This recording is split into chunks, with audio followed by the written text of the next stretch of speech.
जम्मू कश्मीर के किश्तवाड़ से सुरक्षा बलों ने एक भारी मात्रा में हथियार की बरामदगी की है। कल मुठभेड़ में मारे गए 3 आतंकियों के पास से हथियारों का जखीरा मिला। इनमें भारी मात्रा में विस्फोटक जिंदा कारतूस शामिल हैं। बताते चले कि ऑपरेशन ट्रैश 1 के तहत सीमा से सटे इलाके में सुरक्षा बल लगातार छापेमारी कर रहे हैं और कल ही विस्फोटक के जरिए संदिग्ध आतंकी अड्डे को भी उड़ा दिया गया था। दिल्ली क्राइम ब्रांच ने पटना में international drug supply chain gang का भंडाफोड़ किया। क्राइम ब्रांच ने 513 किलो अलग अलग तरह के नकली दवाइयां बरामद की हैं। दवाइयां बनाने की मशीनों के साथ क्राइम ब्रांच ने 9 लोगों को अरेस्ट किया।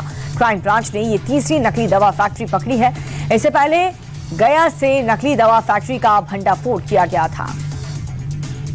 एफआईआर दर्ज होने के बाद स्वामी अभिमुक्तेश्वरानंद मुश्किल में हैं। उनके आश्रम में सबूत इकट्ठा करने के लिए प्रयागराज की पुलिस उनके वाराणसी आश्रम पहुंची। स्वामी के इसी आश्रम में दुष्कर्म का आरोप लगा है और इससे पहले मुकदमा दर्ज होने के बाद जूसी पुलिस शिकायतकर्ता आशुतोष महाराज को लेकर के माघ मेले में उस जगह पर पहुंची जहां पर स्वामी अभिमुक्तेश्वरानंद का शिविर बना था। शंकराचार्य स्वामी अभिमुक्तेश्वरानंद के खिलाफ कोर्ट के आदेश पर गंभीर धाराओं में मुकदमा दर्ज हुआ है। यौन शोषण मामले में एफआईआर और पुलिस की जांच तेज होने पर शंकराचार्य स्वामी अभिमुक्तेश्वरानंद ने बयान जारी करके अपना पक्ष रखा। शंकराचार्य ने साफ कहा कि आरोप लगाने वाले लड़के कभी गुरुकुल में पढ़े ही नहीं, तो फिर शोषण कैसे हुआ? बच्चे क्या सीडी बना रहे थे? शंकराचार्य ने केस को झूठा बताया और कहा कि वो निश्चिंत है, हम कहीं भाग नहीं रहे, जनता सब जानती है, निचली कोर्ट जनता है, हाई कोर्ट हमारा मन और सुप्रीम कोर्ट ईश्वर है। आज नहीं तो कल सब साक्ष्य सामने आ ही जाएगा। विधानसभा चुनाव से ठीक पहले प्रधानमंत्री नरेंद्र मोदी ने पश्चिम बंगाल की जनता को चिट्ठी लिखी।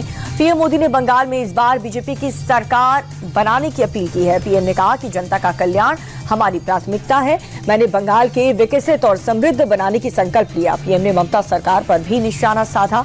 उन्होंने कहा कि ममता सरकार गरीबों का निवाला छीन रही है और यहाँ के युवा, महिलाएं, बुजुर्ग पीड़ा में हैं। तुष्टीकरण की राजनीति से बंगाल को काफी नुकसान पहुंचा है। यूपी के सीएम योगी आदित्यनाथ अपने विदेश दौरे पर पहले चरण में सिंगापुर में योगी ने टेमासेक के चेयरमैन, जीआईसीए के सीईओ समेत कई कंपनियों के प्रमुखों के साथ बैठक की। Data centre, logistics hub, renewable energy और इंडस्ट्रियल इंफ्रास्ट्रक्चर समेत कई मुद्दों पर चर्चा हुई है। इस बीच सीएम ने आईटीई कॉलेज सेंट्रल का दौरा भी किया और टीवीईटी नॉलेज शेयरिंग पर आईटीई एजुकेशन सर्विस के अधिकारियों के साथ मीटिंग भी की है। यूपी के मुख्यमंत्री योगी आदित्यनाथ ने प्रदेश की जनता के नाम पर चिट्ठी लिखी है। सीएम ने 9 साल में सरकार और राज्य की उपलब्धियों को गिनाया। योगी ने कहा कि नया उत्तर प्रदेश 9 साल में नव निर्माण का स्वर्णिम अध्याय बन चुका है। सुशासन और समावेशी नीति के बल पर आज देश के टॉप 3 राज्यों में है। यूपी के सीएम योगी ने युवा, महिला, अन्नदाता को प्रदेश के बढ़ते सामर्थ्य की आधारशिला बताया। साथ ही योगी ने यह कहा कि सरकार वंचितों, पिछड़ों और दलितों के सम्मान के लिए प्रतिबद्ध है।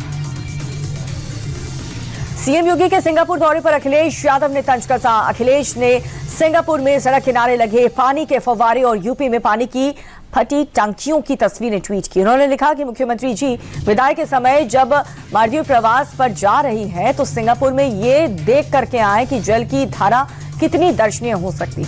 उनके राज में तो पानी की धारा सिर्फ पानी ही फटी टंकियों से या फिर फटे पाइप से ही निकलती है।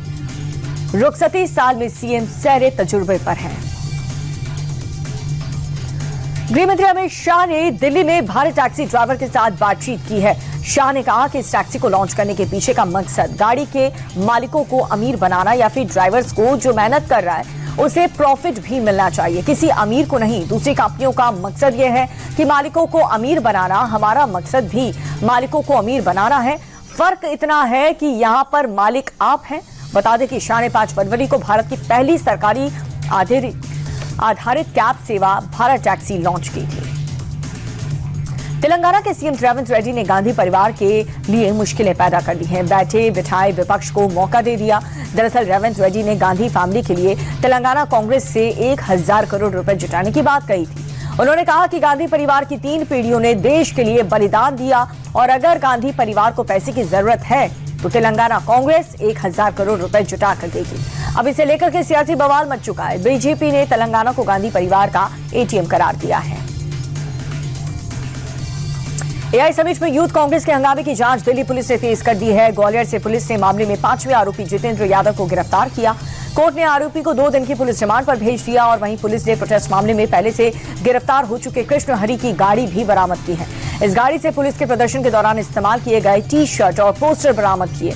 पुलिस बचे हुए प्रदर्शनकारियों की तलाश में छापेमारी कर रही है। लखनऊ यूनिवर्सिटी में फिर से हंगामा शुरू हो गया। सड़क पर नमाज और इफ्तार पार्टी को लेकर के बवाल मच गया। प्रदर्शनकारी छात्रों ने पहले बैरिकेडिंग तोड़ी, फिर ह्यूमन चेन बना करके नमाज और सड़क पर इफ्तार पार्टी की। दरअसल ये पूरा विवाद लाल बारादरी के सामने हुआ, जहां पर पुलिस प्रशासन ने बैरिकेडिंग कर रखी थी। पुलिस की बैरिकेडिंग से छात्र नाराज थे। बैरिकेडिंग गिरा करके नमाज पढ़ने वाले छात्रों को ह्यूमन चेन बना करके हिंदू छात्रों ने घेर लिया। जब वो नमाज पढ़ करके उठे तब ये मानव श्रृंखला हटी। उत्तराखंड के कोटद्वार में इंसानियत की मिसाल बने मोहम्मद दीपक से कांग्रेस नेता राहुल गांधी ने दिल्ली में मुलाकात की। राहुल ने दीपक के काम को सराहा, उनकी तारीफ की। दरअसल कोटद्वार में 26 जनवरी को मुस्लिम दुकानदार बाबा नाम से दुकान चला रहा था। नाम को लेकर के हिंदू संगठन ने विरोध किया, जिसके बचाव में दीपक कुमार आए। दीपक ने इंसानियत को सबसे बड़ा धर्म बताकर के मुस्लिम दुकानदार की मदद की थी, जिसके बाद से वो सोशल मीडिया पर तेजी से वायरल हुए। हालांकि कई लोगों ने दीपक का विरोध भी किया। दिल्ली विधानसभा और लाल किले को बम से उड़ाने की धमकी मिली है। खालिस्तान ग्रुप के नाम से धमकी भरा ईमेल मिला। पुलिस प्रशासन और बम निरोधक दस्ते की टीम से विधानसभा और लाल किले पहुंच करके तलाशी ली गई। जांच पड़ताल में कुछ भी संदिग्ध नहीं मिला है। पूरी जांच के बाद पुलिस ने इस हॉक्स कॉल यानी कि फर्जी डिक्लेयर कर दिया गया है। जब कश्मीर के अखनूर में विदेशी करेंसी से भरे पाकिस्तानी गुब्बारे बरामद हुए। गुब्बारों में पाकिस्तानी और अमेरिकी करेंसी के नोट मिले। सुरक्षा बलों ने गुब्बारों और विदेशी करेंसी को अपने कब्जे में लेकर के मामले की जांच शुरू कर दी और इस घटना के बाद एजेंसियां अलर्ट हो गईं और इलाके में तलाशी अभियान शुरू कर दिया। कुछ महीने पहले ही परतवाल में पाकिस्तानी निशाने वाले गुब्बारे बरामद हुए थे। गुजरात के राजकोट में अब तक का सबसे बड़ा डिमोलिशन ड्राइव शुरू हो चुका है। जंगलेश्वर की 1400 से ज्यादा अवैध निर्माण पर नगर निगम का बुलडोजर चला। नदी के किनारे और टीपी रोड पर सालों से जमे अवैध कब्जों को प्रशासन ने ध्वस्त कर दिया। इस मेगा ऑपरेशन के दौरान लॉ एंड ऑर्डर को मेंटेन करने के लिए प्रशासन ने सुरक्षा के कड़े इंतजाम किए।